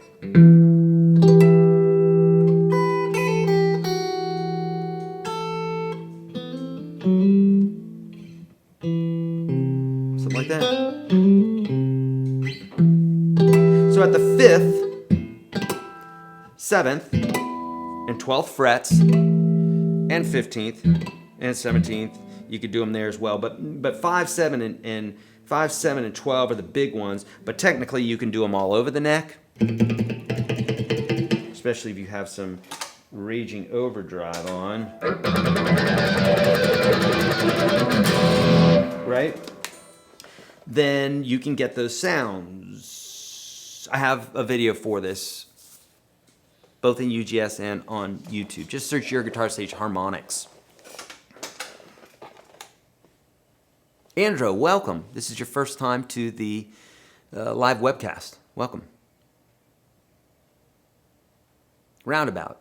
That was roundabout, but yes, indeed. Thank you, Greg. UGS is so worth it. Just pulled the trigger. And then it's always there. I joined 2 years ago and was able to come back late last year, and now I'm here daily with 365 and fingerpicking course. Which, guys, this is what I'm telling you. There's so much to tell you about this that I can't, because there are folks here that want to learn, and I don't want to usurp their time. So if you're serious about learning about UGS, check out the link below. It's not a I mean, you can go there and just learn about it, and then you can figure out whether it's something for you or not. But we've got videos that will tell you more about it. But there's UGS, the Unstoppable Guitar System. There's the 365 daily workout plan, and a slew of other videos for learning blues, for learning finger picking, swing guitar, slide guitar. So much in there. I can't even start to tell you.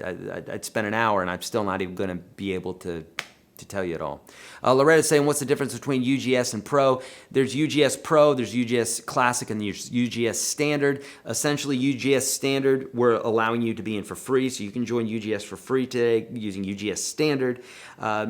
UGS Classic is $5 a month, and you are basically privy to several hundred videos, and then we actually give you new videos every week. Whereas UGS Pro is everything, and when we drop a new course, it's dropped right away in there. It gives you access to live broadcasts from me and a ton of other stuff, and that's $19 a month.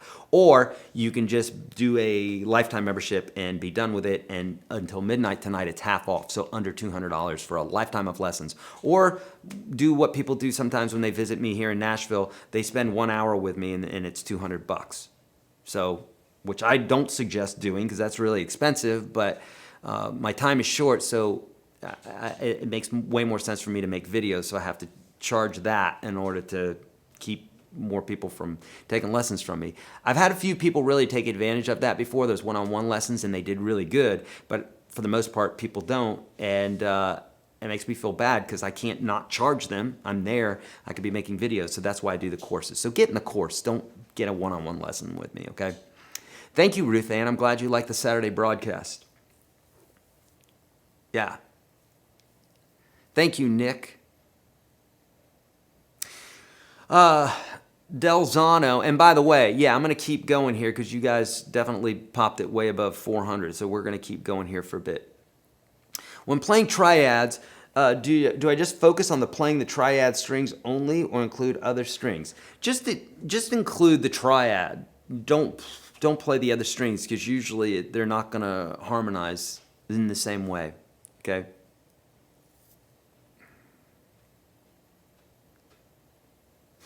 What picks do I use? I really love, for electric guitar, I love these Dunlop Ultex. U-L-T-E-X.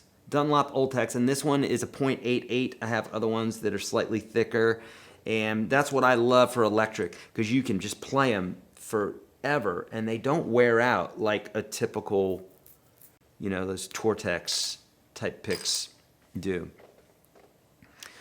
How to improvise on scales. Learn the pentatonic scale. Watch my jam track videos on YouTube. I have another video called Minimalistic Blues. Watch that, because that'll teach you how to get good at one small section of the scale instead of, number one, here's what people do, is they learn all these different forms and then they wonder why they're no good at it. It's because they have so much to choose from, and so it would take so long to learn what each little section of that neck would do, because as soon as you move to another section, the notes and their priorities and the roles that they play are completely different. okay? And then you go to a different key, now you're changing it again. So what I say is learn one small section of the neck, get really good at phrasing like that, just like a child would. I need to go potty, I'm hungry, I'm hurting, etc. All the stuff that they need to survive for several years. And then you build on top of that. You don't hand a kid a dictionary no more than you would just say, here, musician, here's all these scales, go. Why don't you know how to improvise?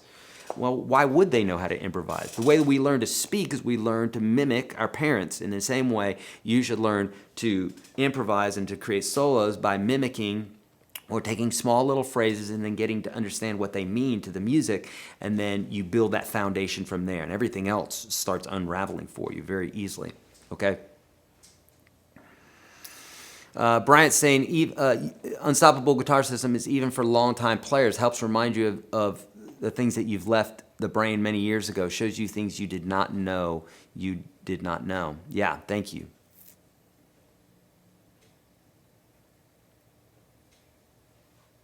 Don McLennan is saying, can you explain Udemy course versus UGS? Yeah, in a nutshell, UGS, so Udemy it's kind of like a paid YouTube. It was a system that came out many years ago, and they teach all different manner of things on there, and we have the #1 guitar lessons course on there. We've had, I think, I know over 250,000 people have gone through it, but I think we're close to 300,000 people now, and that's great, and we love that, and we have a lot of folks that are learning. Have a free course out there and have a paid course out there, but essentially the Udemy course is a much more scaled down version than what we have, the Unstoppable Guitar System. They're both great, and you can get that Udemy course for a discount, but it's not going to teach you all the stuff that UGS is. You don't get the live broadcasts, you don't get a ton of things, but mainly a lot more content inside of UGS, okay? Bypash is saying, what is the blue note? The blue note is the flat 5. Okay, so we have the pentatonic scale that looks like this. And the blue note is the flat 5. So if we were to play the major scale and go 1, 2, 3, 4, 5, that's the 5. So the flat 5 is that note, and that's known as the blue note. So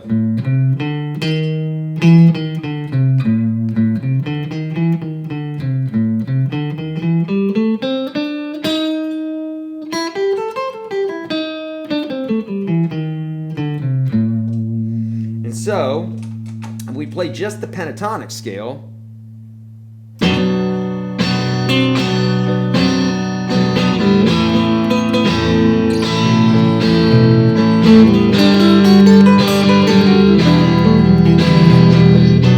if I throw the blue note in there, it sounds real nice.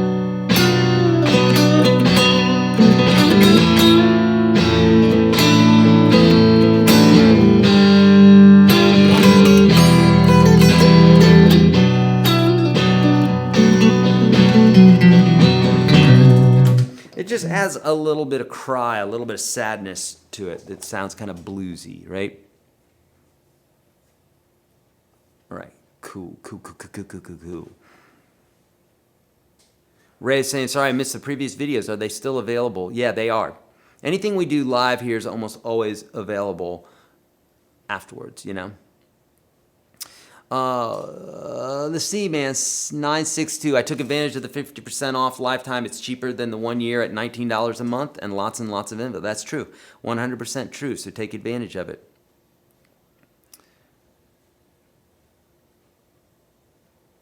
Okay.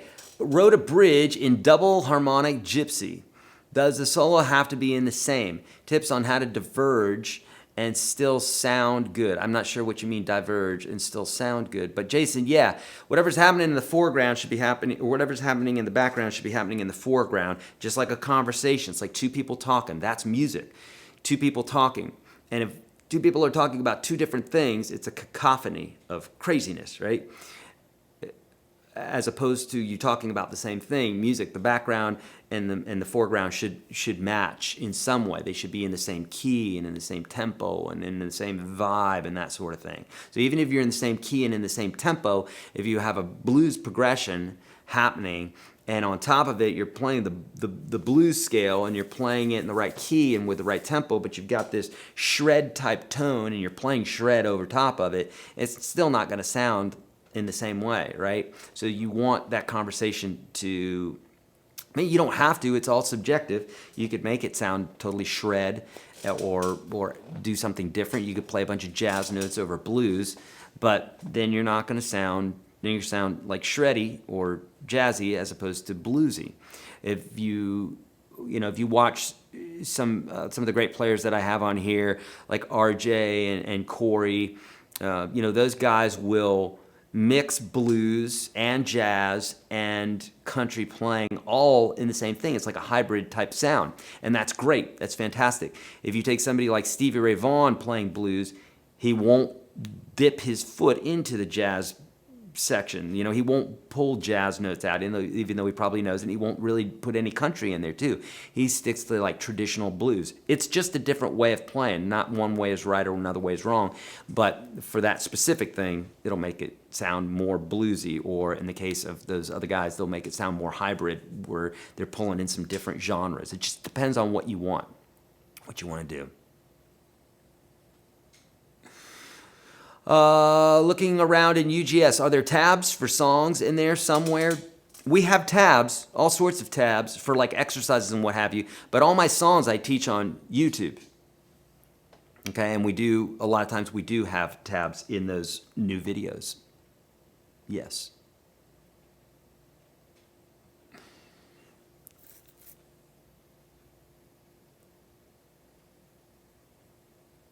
John saying, what's going on? Did I get bumped from the chat? Can't get a post on. You just did. All right. So I can use both the Strat and Les Paul for rock. Yeah, you can. Any advice on the best way to utilize practice time to break out of slumps? Stephen, do what it is that you want to do on the guitar. Find something that excites you and do that. Don't complicate it. Do that. Find something that excites you and do that.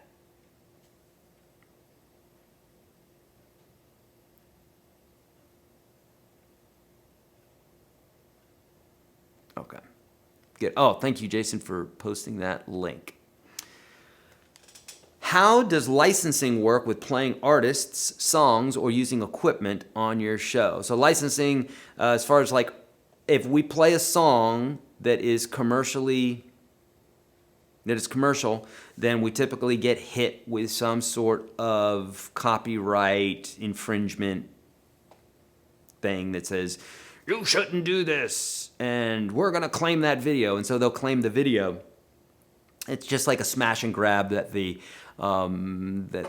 record labels are doing right now because they're able to. So they take advantage of it, which makes me, of course, not want to promote their music. So it just is what it is. Not complaining. It is what it is. Supply and demand makes me not want to do it. So, but as far as playing equipment and stuff like that, that doesn't change anything. It's like you just play the equipment. There's no licensing involved there.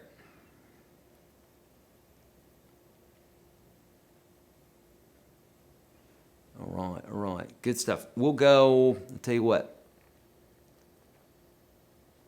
We'll go another 10 minutes or so. I tell you what, we'll go another 10 minutes unless if we get the likes up to 500, then I'll go for the rest of the hour. But it's 341 in you here, and I imagine most of you have already hit the like button. Oh, also, friends, share this with somebody if you would. There's a little share button. You'll see it's right underneath the video there. Share that with somebody. Send it out into the interwebs, and please let other folks know so that they, too, can learn from what we're doing here today. Yeah, so this is a great question. Do you visualize? Yeah, that's true, Larry. You can't play any Eagles song publicly, and I won't teach any Eagles songs. I won't teach any of their songs. I won't play any of their songs because they obviously don't want those songs played, so I won't do it. So, whoop-de-de-doo, Eagles, you win. They're thinking old school, man. Times have changed. You can't think old school like that. So they'll go away, just like other artists who are thinking that way will go away. Do you visualize the patterns on the neck during soloing or improvising? Do you focus on root notes? Yes, I do all of that. And all the guitar players who you love will do that as well. So you see it in your mind's eye what that looks like, just like you would a chord or anything else. You guys are used to this. If you've memorized anything on the guitar, you have this idea, right? And so I do. I definitely think about the root notes a lot too, because you got to have them. And if you want to know more about that, search YourGuitarSage springboards. If you're in UGS, I have a whole section on that. But search YourGuitarSage springboards, and that will help you understand how to quickly know where all the notes are at all times, right? These are A's.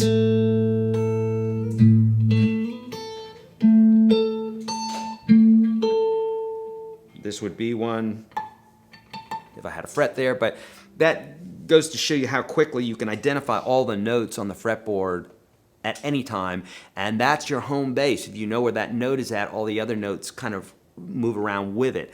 See Saturday's broadcast for more on that.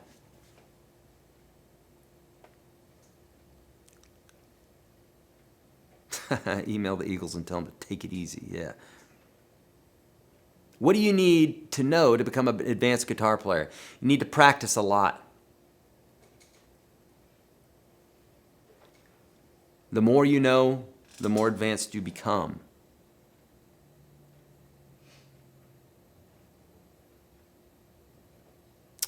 Al's saying these licensing issues are by the lawyers and estates, very little by the artists.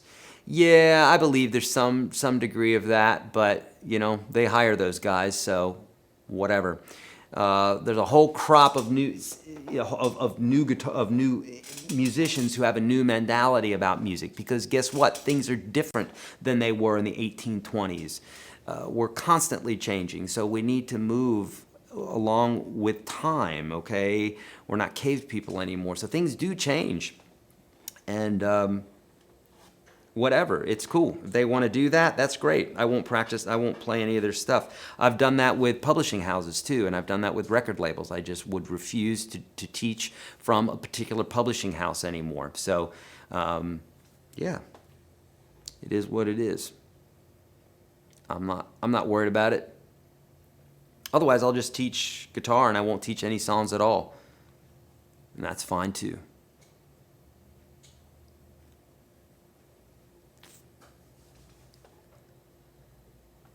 All right, thanks for the extra likes there, friends.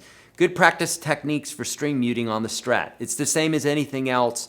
Marco, I've got videos on this, so instead of taking the time to talk about that right now, watch my videos on that on YouTube. If you're in UGS, obviously just search muting. If you're on YouTube, search YourGuitarSage muting, and I'll show you both left and right hand techniques for this.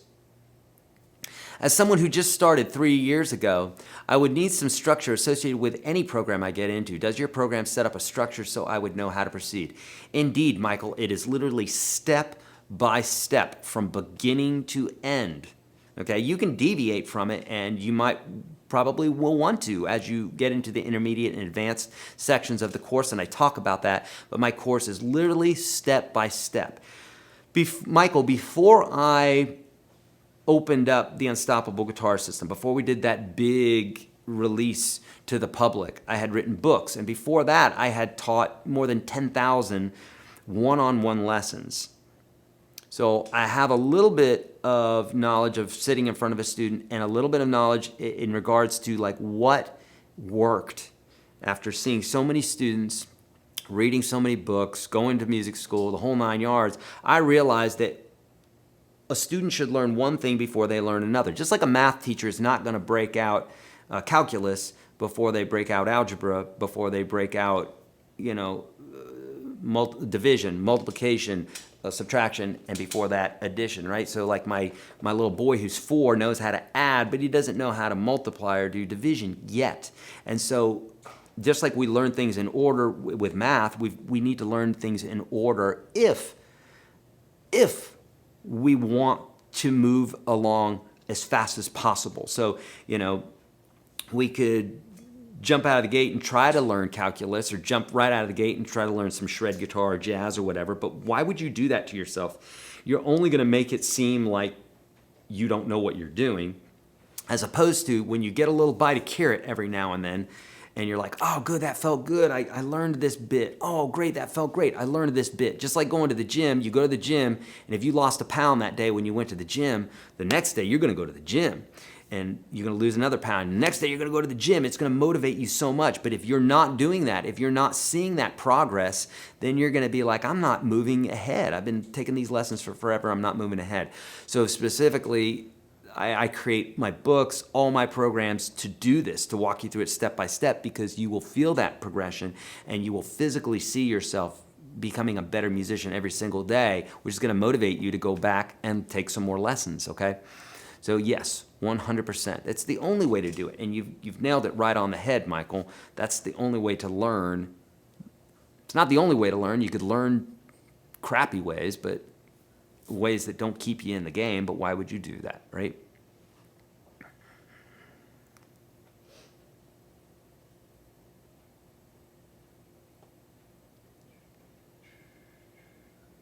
Okay. Eric, which musicians have you met that you were starstruck by? So, Jason, I'm really just not starstruck.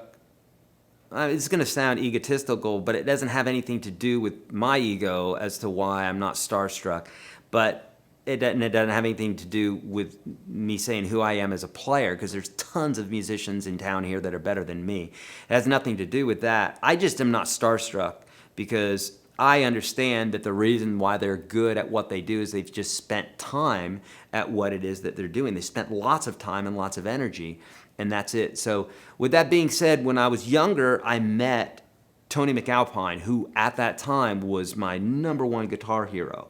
It'd be like if you love Stevie Ray Vaughan and you met Stevie Ray Vaughan. And I went to a clinic with another buddy of mine, maybe like in 1987, and got to meet him, and he was a great guy, and he was a beast of a player, and I still love his playing. And that I was, starstruck, and at the same time I realized at that time even that he just practiced a lot, and that's great. So, but I've met tons of people, obviously because I'm in Nashville and because I'm surrounded in that crowd. So my wife writes for a lot of these folks. She's written with, a slew of people, famous people, Taylor Swift, and that's just one name. But I mean, she's written with a ton of people. I'll throw out the big names there. And so you meet these people, and they just are normal people, obviously, but we lift them up on a pedestal, and they honestly don't like to be treated. Most people don't like to be treated like that anyhow. They just want to be treated like normal Joe. So if you meet somebody that's really famous, don't treat them like they're famous. Treat them like shit. They will appreciate that. No, I'm joking. Just treat them nicely. Don't treat them anything more than who they are. Just be cool, That's the way they want to be treated. They don't want you to lift them up. They get that all the time. That wears them out. Makes them feel weird, Who was my motivation to start playing guitar? My #1 motivation was Randy Rhoads and Def Leppard, Eddie Van Halen, like a bunch of rockers. That's when I got started playing guitar, and that's the stuff that I listened to. I know it's not cool to say that I like those rock players. I should be saying more I don't know, sophisticated players or whatever, but that's just the truth, so. Robert's going to tweak his knobs and practice. Good for you. Any videos showing how to play the Police guitar chords? I noticed they use a lot of chords which requires finger stretching. Say Lee. Yes, search YourGuitarSage Police, and I have a few videos out there.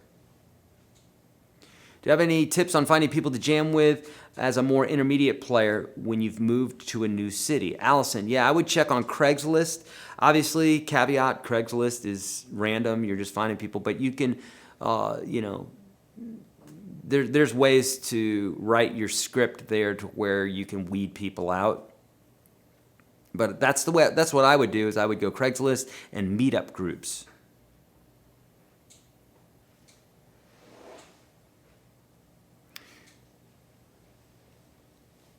Yeah.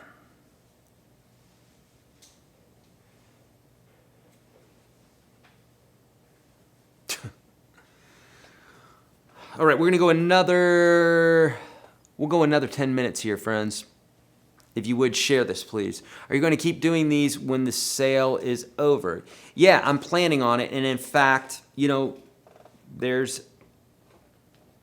you guys have probably heard the same rumors that, you know, maybe, well, some cities have actually already started quarantining. And so there's rumors that, that there may be some other cities that do that too, or that there may even be a bigger version of this. So Mike and I actually, after the broadcast here, are going to get something set up with my laptop so that I could do this from home and keep meeting with you guys. And since, you know, if we're not able to come to the studio and everybody's truly on lockdown, then we're all going to be working from home. Right now, it's just me and Mike here at the studio, and that's the way we've been doing it for a few days here. We sent Emmy. Emmy's doing her thing right now, and Josh is doing his thing. Jason, of course, is in Florida. So we are all away from each other except for me and Mike. And we stay away from each other too. And we're doing our Purell and stuff like that all the time. Actually, this is Thieves. This is Young Living Thieves. And so do this every now and then. But yeah, I'm planning on it. And we also plan on doing some videos as well. Are we dropping a video tomorrow, Mike? Yes, we are. You want to play a game? Play a game? I'll drop the blooper video in there. They'll figure out which video we're dropping tomorrow. Oh, can you do that right now? I can do that right now. Oh, sweet. How about that? Mike's going to drop the little blooper video, and this will give you a heads up as to what might be dropping tomorrow. So you have the tabs for all that one? What's that? You have the tabs for all that one? The one for tomorrow? Oh, yeah, you do. Okay, yeah. Yeah, show it. Here we go. You ready? That's a lie. I'm playing, let's do that again. Pumpkin time. Are they hearing that, Mike? Wanna go for a ride? His voice is a little harsh. Here's the tab. Here's the tab. Here's the tab. Here is the tab. You deserve this beer. Here's a beer. What else we got there, Mikey? That one's done. There you go. That's the video that's dropping tomorrow. So I think you will. I think you'll enjoy that. One of my faves. All right. Okay. All right. We're gonna go another 7 minutes here or so. Oh, thank you, Jason. Thanks for doing these live streams here, Eric. Even from way over here in Germany, it's a blessing. Thank you, Jason. I love all the positivity here as well, and I'll say it again. We're in a very unique time, and I can't think of another time other than maybe like 9/11 or something where we were unified. And in that case, it was more just as a nation than the world. I mean, like the whole world, for the most part, is going through this right now. So it's a really unique time, and I think I have very positive thoughts that we are actually going to come out on the other side of this with an entirely different attitude, and in fact that this is going to help our hearts and our souls to be looking towards things that are more important, because typically the times like these force you into a place of growth and in a place of introspection and a place of going within, spending time with family, spending time with yourself, maybe digging into the instrument or just digging into being quiet, yoga, meditation, whatever. All these things are things I'm digging into, and it's a time for true growth that only happens when you're forced to be in a situation like this. So I have hopes, even with the trials that we're going to be dealing with, that we are dealing with already, that it's just going to make us stronger. You know, that's what it does when you're put in a situation, right? Just like the old analogy of the coal, right, being crushed into a diamond. That's what it takes. A diamond in the rough. Is there a meetup area within the UGS community? We do have a UGS community area where people talk. Yes, indeed. It's within the course, and it's awesome. And then sometimes we do physical meetups. We're going to go another 5 minutes, my friends. We do physical meetups sometime. In fact, we'll do another one here, but probably not for a little while. Okay? Yeah. Thank you, Barry. Kind words. Yeah. I like it. We're in it together, man.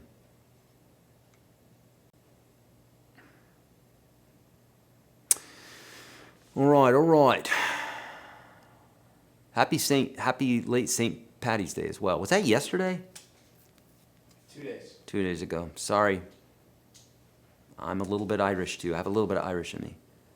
If I had more, I probably would know when it was. Wrong or better way to hold the pick? It's subjective, but in my opinion, I think it makes most sense to hold it between your thumb and your first finger because you're going to have more control over, say, like the thumb and the knuckle. This, to me, has never felt right. I've done it before when my pick was slipping, but it just feels like it wants to slip out of my hand. And you definitely have more control with it between the thumb and the first finger. Eddie Van Halen would use his thumb and his second finger, but I think he only did that sometimes when he would go to tap, right? Because he did that with his first finger a lot, right? That sort of thing.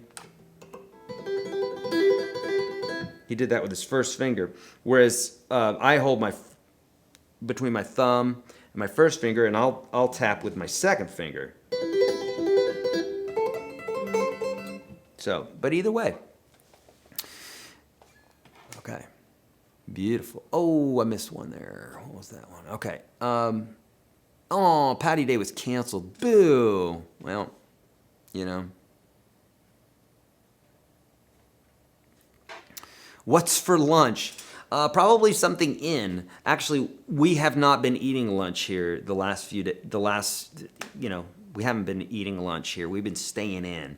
We're taking this seriously in regards to, if not for yourself, for other people staying in. I would implore anybody who doesn't take this seriously. We all have, hopefully we've all been paying attention. And even though some people aren't taking it as serious, in regards to spreading it to somebody who might have a compromised immune system, you should be kind and be thinking about other people and not just yourself, right? So at least be cool, man. Just be cool. Frickin' spring breakers out there acting like jackasses. Dear Lord. Any chance of traveling meetups for those of us outside of Nashville? Link like here in Denver. I would love to visit Denver. So yeah, if so, that would be really cool. But none planned yet. So I'm usually on vacation when I'm doing that. All right, another 2 minutes here, friends. Let's start closing it out here, I'd say, all right? We're starting to wane here a little bit, and I don't want to wear you guys out. Planning on going live again tomorrow, and then also dropping a video tomorrow. If you're in UGS, with the exception of song videos, we usually drop those a day ahead of time. So if you'd like to get those videos a day ahead of time, that's a great thing too. We're also going to start doing more jam tracks, visual jam tracks. We're working on that right now. We have 600 of them inside of UGS. These are amazing jam tracks, blues, jazz, rock. I think we might even have some reggae in there. All different keys, different styles, different tempos. There's so much to tell you that's inside of UGS. We have grown this thing and have been building this thing since 2012, okay? And we've had new instructors come in. We're adding new content just all the time, changing it up, making it better, making it more streamlined. So there's so much to tell you about it that you're just going to have to look in there, and you can for free. So take advantage of this, my friends. This sale does end at midnight tonight. If you've ever wanted to get into guitar, if you have the time now, which most of us do, it's 50% off the lifetime membership or 75% off of everything else. There's also monthly plans, a $19 a month and a $5 a month, depending on how much content that you want. And the only way to find out about that is to go to that link. I believe it's the first link. Yeah, it sure is. It's the first link in the description of this video, okay? So join the movement today, my friends. If you're serious about guitar, it's the way to do it. Otherwise, I have tons of free stuff here on YouTube. And by the way, that link right there will also give you access to all the free stuff, the 28 free videos that I have for you that supplement what we did on Saturday, which was showing you how to play up the neck and all the trickery that the pros know. I'm showing you how to do that. I'm giving you those 28 videos for free along with a PDF that's going to support that. And then, of course, the standard version of UGS I'm giving you today for free as well. Altogether, that's over 60 videos for free. No ads like on YouTube. And you're in a community that's supportive, that's going to help you. So if you have a question, you just put it in there. Boom. Okay? So, friends, I love you guys. Stay up. Don't overly be fearful, but at the same time, be respectful of those during this time. Wash your hands, stay indoors, play your guitar, go inward, go upwards, all that stuff. Spend time with your family. This is a great time. It's a great opportunity to go to places that we haven't gone to before. I love you guys so much. This has been great. This has been a fantastic week, and we're just going to keep going because folks are home, and I know that they need this, and I need this too. It helps me. So love you guys so much, and hopefully, God willing, and the creek don't rise, we'll see you tomorrow.